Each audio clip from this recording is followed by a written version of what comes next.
Some ugliness rises up. The worst of fallen, sinful human nature rises and becomes a threat. And often that threat must be confronted with force. And we send our young men and women as that force to deal with that threat. And they're the ones that pay the price. They pay the cost. And they bear the cost on their bodies, in their minds, in their hearts, and in their souls. Sent off to places and names that we've never heard before. Come home from those places. Leave those places and come home. But often those places never leave them.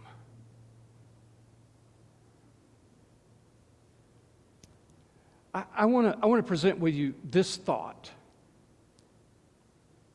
That sometimes it's possible for a person to go off and fight for the peace and freedom for someone else, but come back and not have that peace and that freedom in their own life. It's like somehow there was an exchange in the process. Several years ago, I was asked to preach a revival, and I was just thrilled to go and preach this revival. That particular church, they hosted an annual World War II veterans banquet. This was 18 years ago. And they had that every year, year after year. And that place would be packed with World War II veterans and their families. And one day during the revival, the pastor called me and he said, "Hey, I want you to go with me to the hospital." And we were going to see one of those World War II veterans.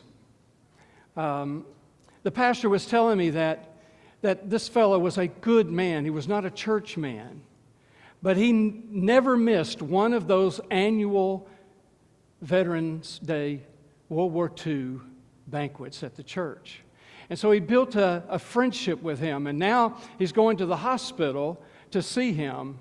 And he is in critical but stable condition. Oh, we walked into the hospital room, and there was an air of familiarity between the pastor and this man. There was a smile on his face. "Come on in, Pastor," he said. And I went in with him. And they began to have a conversation about his health and about about where he was and how he was, if he was improving, and they were sharing that. And of course, because of the concern of his health, the pastor went into pastor mode and began to talk with him about the love of God. And you could tell that there was a painful expression that came on his face. The pastor said, "Wait a second, what's that about? What's going on here?" And in a low voice, he said, "Pastor, when I was over there, I did things. I was a part of things.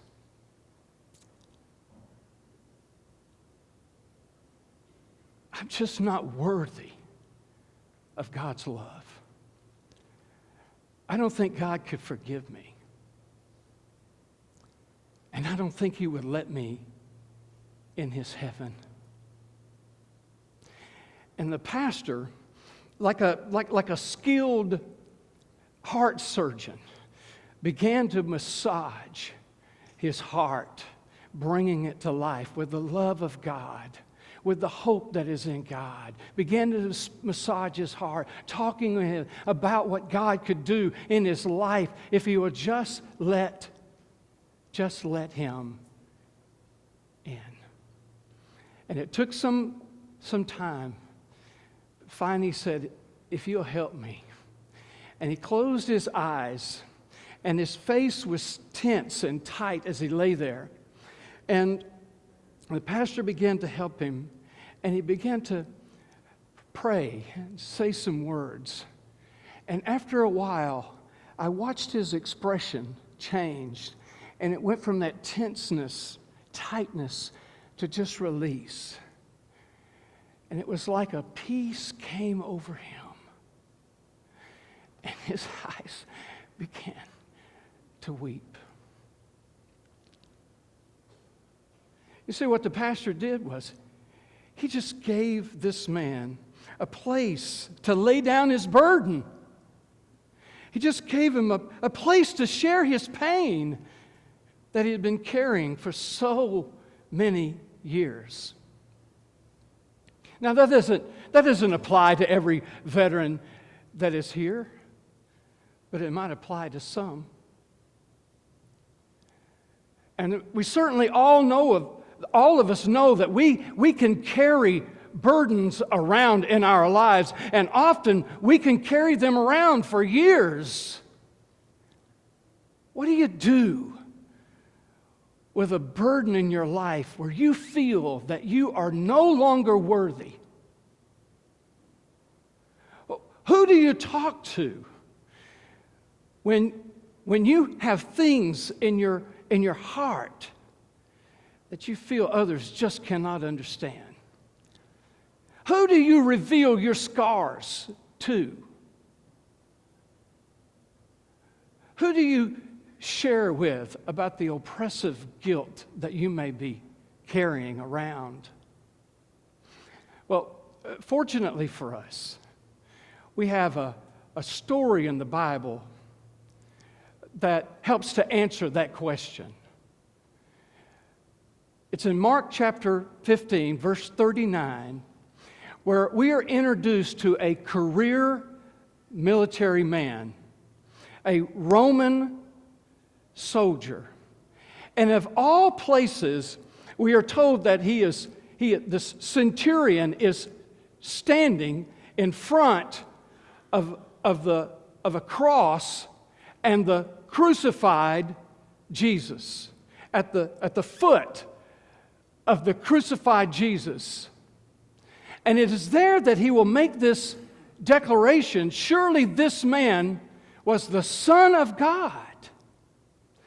Well, he had met Jesus a couple of years before in the city of Capernaum. It was while he was there that he had a servant that became very, very ill. This may have been the only person that he truly loved in his life, was this servant who had been with him so many years. And we would think that this centurion had tried every avenue possible to bring hope, healing for his servant, but to no avail. And then finally someone says, there's a young rabbi, a Jewish rabbi that's here, a healer. You might talk with him. And he goes to Jesus. Now, what is the likelihood of a Roman centurion, a ranking officer? What is the likelihood of a Roman centurion going to a Jewish rabbi, a healer, and asking for help? He would be putting his reputation on the line. But he did. He goes to Jesus and he asks Jesus, my servant is paralyzed with pain. He is dying. Sir, humbly, would you help? And to his surprise, Jesus said, yes. And not only did he say yes, but I will go to your house.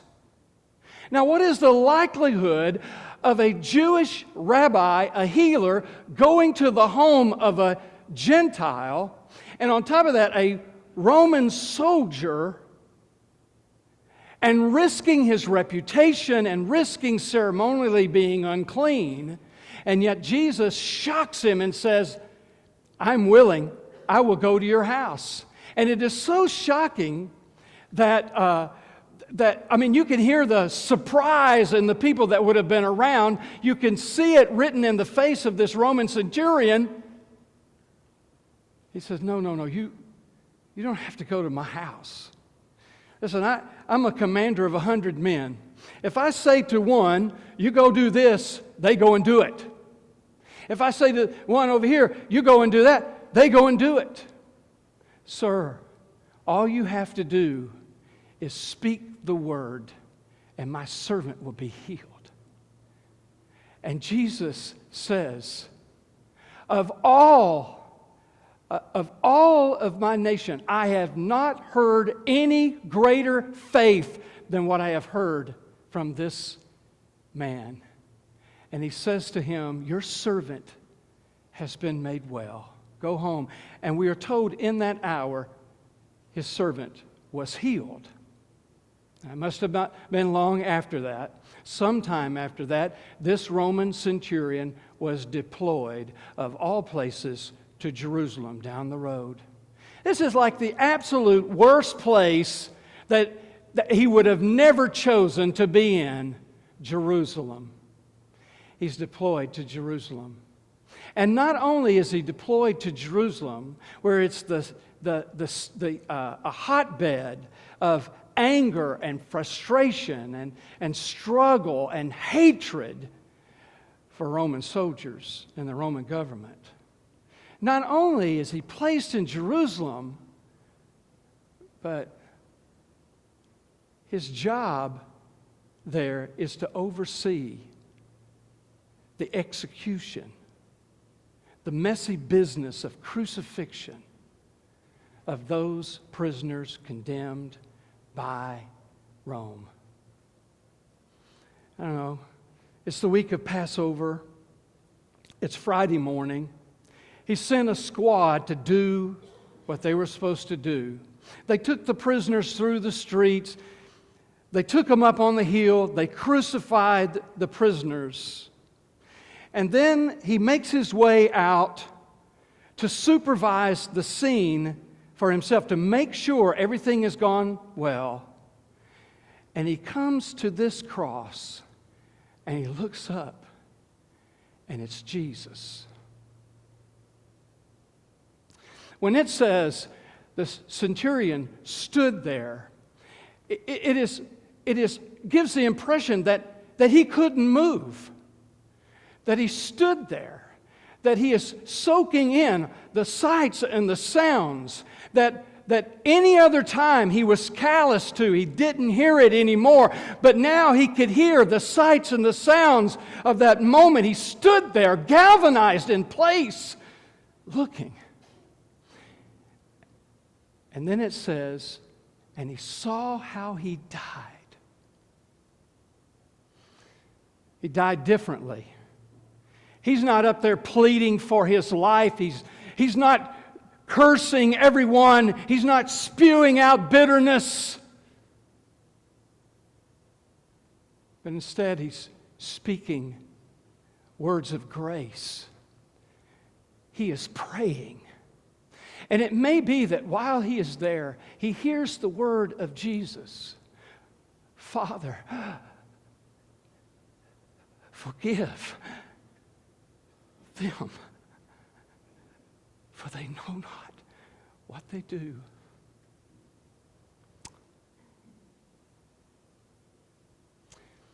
When Jesus died, the sky became black. The earth shook. And the centurion, who had never encountered such display of life given away, makes a statement with exclamation point. Now, this is the way I hear it. This man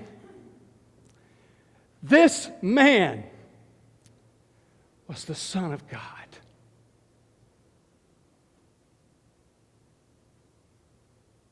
It was a confession of faith. Now, we really don't know what happened after that point. We don't know.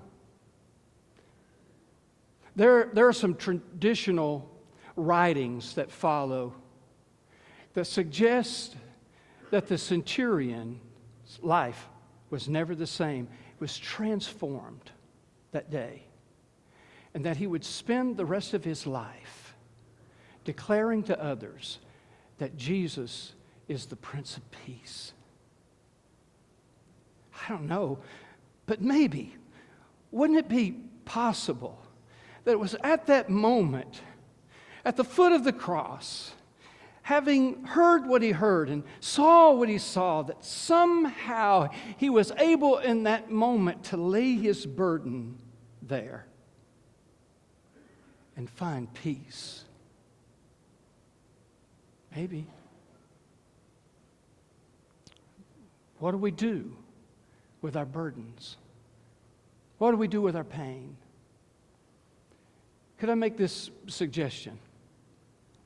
If this fits for you, to step out onto the risky pathway and give your heart, give your life, give your sorrow, lay down your burden, offer over your pain, give up your bitterness, give up your sin, and seek forgiveness, and lay it there, and give it to the one who gave his life for you,